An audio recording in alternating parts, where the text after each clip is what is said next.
ശൂദ്രൻ. ഒരു മുട്ട തരാം, അത് എന്റെ അമ്മാവൻ കാരകൻ സിംഹത്തിനെ കൊണ്ട് കൊടുക്കണം.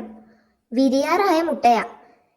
പോകുന്ന വഴിക്ക് മുട്ട വിരിഞ്ഞാൽ പിന്നെ അമ്മാവൻ എങ്ങനെ തിന്നും? എടോ, ഇത് തിന്നാനല്ല, ഓമനിച്ച് വളർത്താനാ.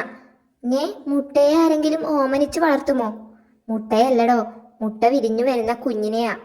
എന്തിന്റെ മുട്ടയാ? തത്തയാണോ? അല്ല, മുതല.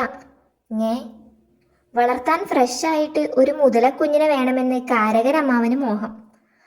മുതല ബെസ്റ്റ് മോഹം. ഒരു കാര്യം, അമ്മാവനെ കാണാൻ പാസ്വേഡ് ഉണ്ട്. പാസ്വേഡോ? അതെന്താ? അതൊരു വാക്കാ. പാസ്വേഡ് പറയാത്തവരെല്ലാം കള്ളന്മാരാണെന്നാ അമ്മാവന്റെ വിചാരം. ഇർഗുഹുമാഹു, അതാണ് പാസ്വേഡ്. ഇർഗുഹുമാഹു, ഇതെന്തു വാക്ക്? എഴുതി വെച്ചോ, മറന്നാൽ അമ്മാവൻ പ്രശ്നമുണ്ടാക്കും. എന്നെ പോലെ മര്യാദക്കാരനൊന്നുമല്ല. ഷേരു, എഴുതി വെച്ചോ. ഷേരു, താൻ പാസ്വേഡ് എഴുതി വച്ചില്ലേ? എഴുതി. സൂത്ര, തലയിൽ എന്തോ അനക്കം. അയ്യോ, മുട്ട വിരിഞ്ഞു. താനൊരു വള്ളിയെടുക്ക്. ഇനി തലയിൽ വയ്ക്കണ്ട, തൂക്കി പിടിക്കാം. സ്ഥലത്തെത്തി, അതാ അമ്മാവൻ. എന്താടോ പാസ്വേഡ്? ഇക്രുഹു. അല്ല, താൻ എഴുതി വച്ചത് ഇങ്ങെടുക്ക്, നോക്കട്ടെ. എഴുതിയത്?